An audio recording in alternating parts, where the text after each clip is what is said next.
Radio USA ਸੁਣ ਰਹੇ ਸਾਰੇ ਸਰੋਤਿਆਂ ਨੂੰ ਮੇਰੇ ਜਗਮੋਹਨ ਸਿੰਘ ਵੱਲੋਂ ਪਿਆਰ ਭਰੀ ਸਤਿ ਸ਼੍ਰੀ ਅਕਾਲ। ਅੱਜ 25 ਅਕਤੂਬਰ ਦਿਨ ਮੰਗਲਵਾਰ ਪ੍ਰੋਗਰਾਮ ਲੈ ਕੇ ਹਾਜ਼ਰ ਹਾਂ ਅਪਡੇਟ ਅਮਰੀਕਾ, ਜਿਸ ਦੇ ਵਿੱਚ ਤੁਹਾਨੂੰ ਵਰਲਡ ਨਿਊਜ਼, ਅਮਰੀਕਾ ਦੀਆਂ ਨਿਊਜ਼, ਮੌਸਮ ਦੇ ਬਾਰੇ ਜਾਣਕਾਰੀ, ਇਕਨੋਮੀ ਜਾਣਕਾਰੀ, ਵੱਖ-ਵੱਖ ਕੰਟਰੀ ਦੇ ਹਿਸਾਬ ਨਾਲ ਕਰੰਸੀ ਐਕਸਚੇਂਜ ਅਤੇ ਸੋਨੇ ਤੇ ਚਾਂਦੀ ਦੇ ਭਾਅ ਦੱਸਾਂਗੇ। ਖਬਰਾਂ ਦੀ ਸ਼ੁਰੂਆਤ ਕਰਨ ਤੋਂ ਪਹਿਲਾਂ ਧੰਨਵਾਦ ਕਰਦੇ ਹਾਂ ਆਪਣੇ ਅੱਜ ਦੇ ਸਪਾਂਸਰਸ ਦਾ, ਜਿਨ੍ਹਾਂ ਨੇ ਇਸ ਪ੍ਰੋਗਰਾਮ ਦੇ ਵਿੱਚ ਸਹਿਯੋਗ ਪਾਇਆ। ਅੱਜ ਦੀਆਂ ਖਬਰਾਂ ਨੂੰ ਸਪਾਂਸਰ ਕਰ ਰਹੇ ਹਨ ਖਾਲਸਾ ਇੰਸ਼ੋਰੈਂਸ ਏਜੰਸੀ ਵਾਲੇ ਸੈਨ ਹੋਜ਼ੇ ਤੋਂ, ਜੋ ਕਿ ਹਰ ਪ੍ਰਕਾਰ ਦੀ ਇੰਸ਼ੋਰੈਂਸ ਕਰਦੇ ਹਨ ਅਤੇ ਕਿਸੇ ਵੀ ਤਰ੍ਹਾਂ ਦੀ ਇੰਸ਼ੋਰੈਂਸ ਦੀ ਜਾਣਕਾਰੀ ਦੇ ਲਈ ਤੁਸੀਂ ਇਹਨਾਂ ਨੂੰ ਕਾਲ ਕਰ ਸਕਦੇ ਹੋ 408 272 2500 ਤੇ। ਇਸ ਦੇ ਨਾਲ ਸੰਤੋਖ ਸਿੰਘ ਬਾਸੀ ਪਰਮਜੀਤ ਕੌਰ ਜੀ ਬਾਸੀ ਫਰੀਮੌਂਟ ਤੋਂ, ਮਨਜੀਤ ਸਿੰਘ ਨਰਿੰਦਰ ਕੌਰ ਕੁਲਾਰ ਜੀ ਕਲੋਵਿਸ ਤੋਂ ਅਤੇ ਗਿਆਨ ਸਿੰਘ ਨਾਗਰਾ ਜੀ ਸੈਨ ਹੋਜ਼ੇ ਤੋਂ। ਜੇਕਰ ਤੁਸੀਂ ਵੀ ਇਸ ਪ੍ਰੋਗਰਾਮ ਨੂੰ ਜਾਂ ਪੰਜਾਬੀ ਰੇਡੀਓ USA ਦੇ ਕਿਸੇ ਵੀ ਹੋਰ ਪ੍ਰੋਗਰਾਮ ਨੂੰ ਸਪਾਂਸਰ ਕਰਨਾ ਚਾਹੁੰਦੇ ਹੋ ਤਾਂ ਤੁਸੀਂ ਕਾਲ ਕਰ ਸਕਦੇ ਹੋ 408 722 7698 ਤੇ, ਜਾਂ ਫਿਰ ਈਮੇਲ ਕਰ ਸਕਦੇ ਹੋ ਸਾਡੇ ਈਮੇਲ ਐਡਰੈਸ info@punjabiradiousa.com। ਪਹਿਲਾਂ ਚੋਣਵੀਆਂ ਖਬਰਾਂ। ਡੋਨਲਡ ਟਰੰਪ ਨੇ ਕਿਹਾ ਕਿ ਹਿਲਰੀ ਕਲਿੰਟਨ ਦੇ ਸੀਰੀਆ ਪਲਾਨ ਦੇ ਮੁਤਾਬਿਕ ਤੀਸਰੀ ਵਰਲਡ ਵਾਰ ਤੈਅ। ਬਿਲ ਗੇਟਸ ਨੇ ਸੈਟਲ ਦੀ ਇੱਕ ਯੂਨੀਵਰਸਿਟੀ ਨੂੰ $210 ਮਿਲੀਅਨ ਦੀ ਡੋਨੇਸ਼ਨ ਦਿੱਤੀ। ਫੋਕਸਵੈਗਨ ਦੇ $15 ਬਿਲੀਅਨ ਦਾ ਪਲਾਨ ਜੱਜ ਦੁਆਰਾ ਅਪਰੂਵ। ਕੋਲਿਨ ਪਾਵਲ ਨੇ ਕਿਹਾ ਕਿ ਉਹ ਹਿਲਰੀ ਕਲਿੰਟਨ ਦੇ ਲਈ ਕਰਨਗੇ ਵੋਟ। ਫਲੋਰੀਡਾ ਦੇ ਵਿੱਚ ਇੱਕ ਵਿਅਕਤੀ ਨੇ ਓਰਲੈਂਡੋ ਸਿਟੀ ਅਤੇ ਡਰੱਗ ਮੈਨੂਫੈਕਚਰਰ ਕੰਪਨੀ ਦੇ ਉੱਤੇ ਫਾਈਲ ਕੀਤਾ ਲਾਸੂਟ। ਅਤੇ ਇਰਾਕ ਦੇ ਵਿੱਚ ਮੋਦਲ ਸ਼ਹਿਰ ਦੇ ਵੱਲ ਵਧ ਰਹੀਆਂ ਫੌਜਾਂ ਨੇ ਇੱਕ ਵਾਰ ਡੇਰਾ ਜਮਾਇਆ। ਹੁਣ ਖਬਰਾਂ ਵਿਸਤਾਰ ਦੇ ਨਾਲ।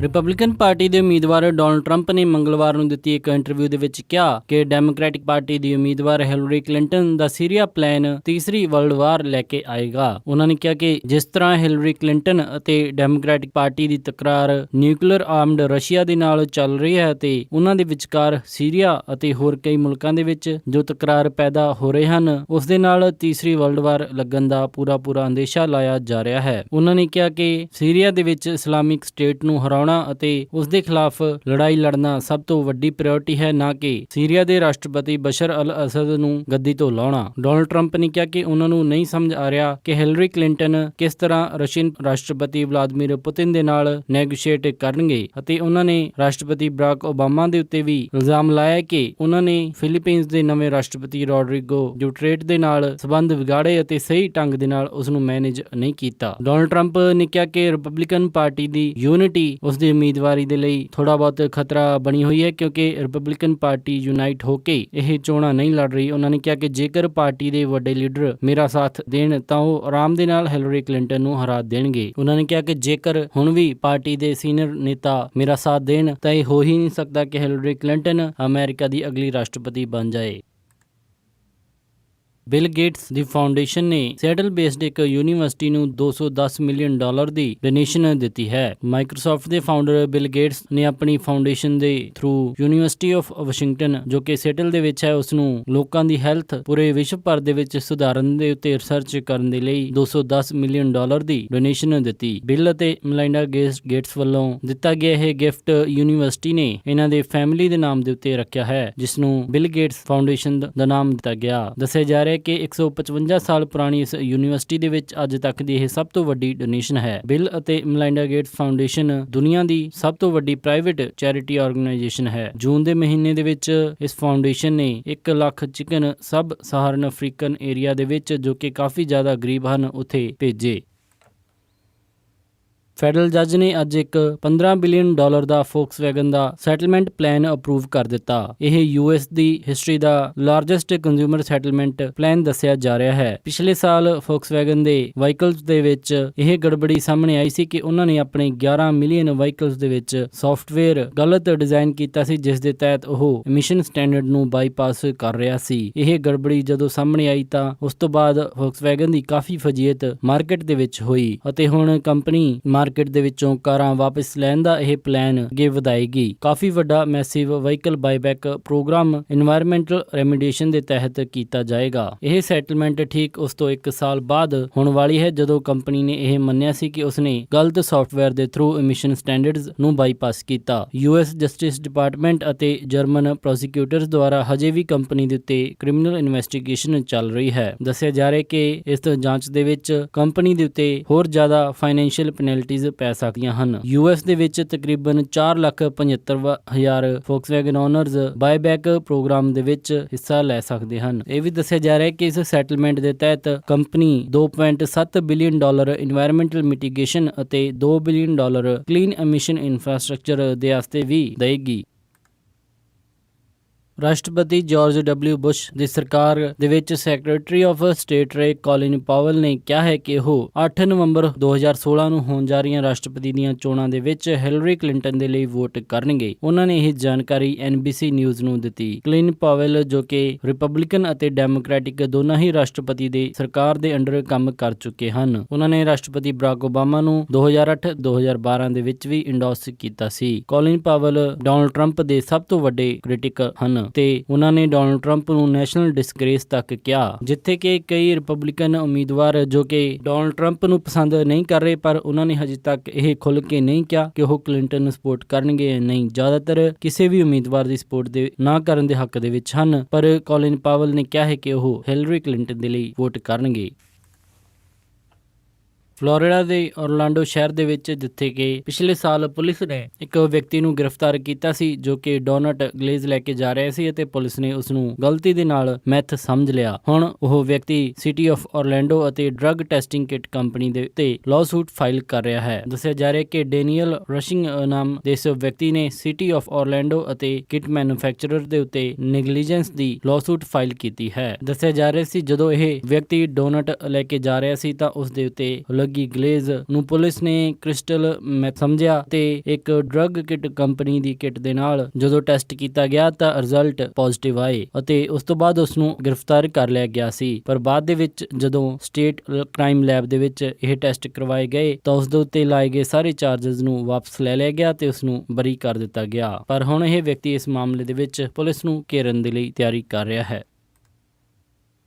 ਇਰਾਕ ਦੇ ਵਿੱਚ ਮੋਜ਼ੂਲ ਸ਼ਹਿਰ ਦੇ ਉੱਤੇ ਕਬਜ਼ਾ ਕਰਨ ਗਈਆਂ ਇਰਾਕ ਦੀਆਂ ਫੋਰਸਿਸ ਨੇ ਸ਼ਹਿਰ ਤੋਂ ਠੀਕ ਬਾਹਰ ਆਪਣਾ ਡੇਰਾ ਲਾ ਲਿਆ ਹੈ ਤੇ ਕੁਝ ਸਮੇਂ ਦੇ ਲਈ ਉਹ ਰੁਕ ਗਈਆਂ ਹਨ। ਦੱਸਿਆ ਜਾ ਰਿਹਾ ਹੈ ਕਿ ਇਰਾਕ ਦੀਆਂ ਫੋਰਸਿਸ US ਬੈਕ ਫੋਰਸਿਸ ਦੇ ਲਈ ਵੇਟ ਕਰ ਰਹੀਆਂ ਹਨ ਜੋ ਕਿ ਇਸਲਾਮਿਕ ਸਟੇਟ ਦੇ last major urban strong area ਦੇ ਵਿੱਚ ਸਟ੍ਰਾਈਕ ਕਰਨਗੀਆਂ। ਦੱਸਿਆ ਜਾ ਰਿਹਾ ਹੈ ਕਿ ਇਹ ਆਪਰੇਸ਼ਨ ਇਰਾਕ ਦੀ ਹਿਸਟਰੀ ਦੇ ਵਿੱਚ ਸਭ ਤੋਂ ਵੱਡਾ ਮਿਲਟਰੀ ਆਪਰੇਸ਼ਨ ਬਣਨ ਜਾ ਰਿਹਾ ਹੈ। ਇਸ ਸਮੇਂ ਇਹ ਫੋਰਸਿਸ ਸ਼ਹਿਰ ਤੋਂ ਬਿਲਕੁਲ 2 ਕਿਲੋਮੀਟਰ ਦੀ ਦੂਰੀ ਦੇ ਉੱਤੇ ਬਣੀਆਂ ਹੋਈਆਂ ਹਨ ਅਤੇ US 에ਅਰ ਸਟ੍ਰਾਈਕਸ ਦੀ ਮਦਦ ਦਾ ਇੰਤਜ਼ਾਰ ਕਰ ਰਹੀਆਂ ਹਨ। ਇਸ ਸਮੇਂ ਸ਼ਹਿਰ ਦੇ ਵਿੱਚ ਤਕਰੀਬਨ 1.5 ਮਿਲੀਅਨ ਨਿਵਾਸੀ ਰਹਿ ਰਹੇ ਹਨ ਜਿਨ੍ਹਾਂ ਨੂੰ ਜਾਂ ਤਾਂ ISIS ਨੇ ਬੰਦੂਕ ਦੇ ਦਮ ਦੇ ਉੱਤੇ ਰੱਖਿਆ ਹੈ ਜਾਂ ਫਿਰ ਕੁਝ ਉਹਨਾਂ ਦੀ ਸਪੋਰਟ ਦੇ ਲਈ ਰੁਕੇ ਹੋਏ ਹਨ। US ਏਡ ਏਜੰਸੀਜ਼ ਨੇ ਦੱਸਿਆ ਕਿ ਇਸ ਸਮੇਂ ਚੱਲ ਰਹੀ ਫਾਇਰਿੰਗ ਦੇ ਦੌਰਾਨ ਤਕਰੀਬਨ 9000 ਲੋਕ ਆਪਣੇ ਘਰ ਛੱਡ ਕੇ ਆਏ ਹਨ।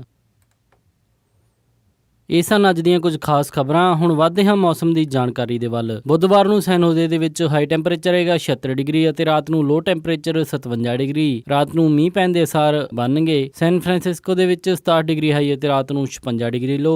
ਇੱਥੇ ਰਾਤ ਨੂੰ ਮੀਂਹ ਪੈਣ ਦੇ ਅਸਾਰ 80% ਹੋਣਗੇ। ਸੈਕਰਾਮੈਂਟੋ ਦੇ ਵਿੱਚ 75 ਡਿਗਰੀ ਹਾਈ ਅਤੇ ਰਾਤ ਨੂੰ 55 ਡਿਗਰੀ ਲੋ। ਯੂਬਾ ਸਿਟੀ ਦੇ ਵਿੱਚ 75 ਡਿਗਰੀ ਹਾਈ ਅਤੇ ਰਾਤ ਨੂੰ 55 ਡਿਗਰੀ ਲੋ। ਸਟਾਕਟਨ ਦੇ ਵਿੱਚ 78 ਡਿਗਰੀ ਹਾਈ ਅਤੇ ਰਾਤ ਨੂੰ 53 ਡਿਗਰੀ ਲੋ। ਟ੍ਰੇਸੀ ਦੇ ਵਿੱਚ 79 ਡਿਗਰੀ ਹਾਈ ਅਤੇ ਰਾਤ ਨੂੰ 54 ਡਿਗਰੀ ਲੋ। ਮੋਡੈਸਟੋ ਦੇ ਵਿੱਚ 81 ਡਿਗਰੀ ਹਾਈ ਅਤੇ ਰਾਤ ਨੂੰ 55 ਡਿਗਰੀ ਲੋ। ਫ੍ਰੈਜ਼ਨੋ ਦੇ ਵਿੱਚ 82 ਡਿਗਰੀ ਹਾਈ ਅਤੇ ਰਾਤ ਨੂੰ 54 ਡਿਗਰੀ ਲੋ। ਬੇਕਰਫੀਲਡ ਦੇ ਵਿੱਚ 84 ਡਿਗਰੀ ਹਾਈ ਅਤੇ ਰਾਤ ਨੂੰ 61 ਡਿਗਰੀ ਲੋ। ਲਾਸ ਐਂਜਲਸ ਦੇ ਵਿੱਚ 76 ਡਿਗਰੀ ਹਾਈ ਅਤੇ ਰਾਤ ਨੂੰ 60 ਡਿਗਰੀ ਲੋ। ਟਰਕੀ ਦੇ ਵਿੱਚ 61 ਡਿਗਰੀ ਹਾਈ ਅਤੇ ਰਾਤ ਨੂੰ 36 ਡਿਗਰੀ ਲੋ। ਸਾਊਥ ਲੇਕ ਟਾਹੋ ਦੇ ਵਿੱਚ 64 ਡਿਗਰੀ ਹਾਈ ਅਤੇ ਰਾਤ ਨੂੰ 40 ਡਿਗਰੀ ਲੋ। ਪੋਰਟਲੈਂਡ ਓਰੇਗਨ ਦੇ ਵਿੱਚ 60 ਡਿਗਰੀ ਹਾਈ ਅਤੇ ਰਾਤ ਨੂੰ 53 ਡਿਗਰੀ ਲੋ। ਇੱਥੇ ਮੀਂਹ ਪਵੇਗਾ। ਸਿਐਟਲ ਦੇ ਵਿੱਚ 59 ਡਿਗਰੀ ਹਾਈ ਅਤੇ ਰਾਤ ਨੂੰ 52 ਡਿਗਰੀ ਲੋ। ਇੱਥੇ ਵੀ ਮੀਂਹ ਪੈਣ ਦੇ ਪੂਰੇ ਅਸਾਰ ਹਨ। ਫਲੈਗਸਟਾਫ ਐਰੀਜ਼ੋਨਾ ਦੇ ਵਿੱਚ 70 ਡਿਗਰੀ ਹਾਈ ਅਤੇ ਰਾਤ ਨੂੰ 40 ਡਿਗਰੀ ਸੈਲਸੀਅਸ ਲੋ। ਸਾਲਟ ਲੇਕ ਸਿਟੀ ਯੂਟਾ ਦੇ ਵਿੱਚ 74 ਡਿਗਰੀ ਹਾਈ ਅਤੇ ਰਾਤ ਨੂੰ 52 ਡਿਗਰੀ ਲੋ। ਸ਼ਿਕਾਗੋ ਦੇ ਵਿੱਚ 53 ਡਿਗਰੀ ਹਾਈ ਅਤੇ ਰਾਤ ਨੂੰ 47 ਡਿਗਰੀ ਲੋ। ਇੱਥੇ ਵੀ ਮੀਂਹ ਪਏਗਾ। ਨਿਊਯਾਰਕ ਦੇ ਵਿੱਚ 52 ਡਿਗਰੀ ਹਾਈ ਅਤੇ ਰਾਤ ਨੂੰ 39 ਡਿਗਰੀ ਲੋ। ਕੈਨੇਡਾ ਟੋਰਾਂਟੋ ਦੇ ਵਿੱਚ 6 ਡਿਗਰੀ ਸੈਲਸੀਅਸ ਹਾਈ ਅਤੇ ਰਾਤ ਨੂੰ 4 ਡਿਗਰੀ ਸੈਲਸੀਅਸ ਲੋ। ਵਿਨੀਪੈਗ ਦੇ ਵਿੱਚ 8 ਡਿਗਰੀ ਸੈਲਸੀਅਸ ਹਾਈ ਅਤੇ ਰਾਤ ਨੂੰ 3 ਡਿਗਰੀ ਸੈਲਸੀਅਸ ਲੋ। ਕੈਲਗਰੀ ਦੇ ਵਿੱਚ 9 ਡਿਗਰੀ ਸੈਲਸੀਅਸ ਹਾਈ ਅਤੇ ਰਾਤ ਨੂੰ -1 ਡਿਗਰੀ ਸੈਲਸੀਅਸ ਲੋ।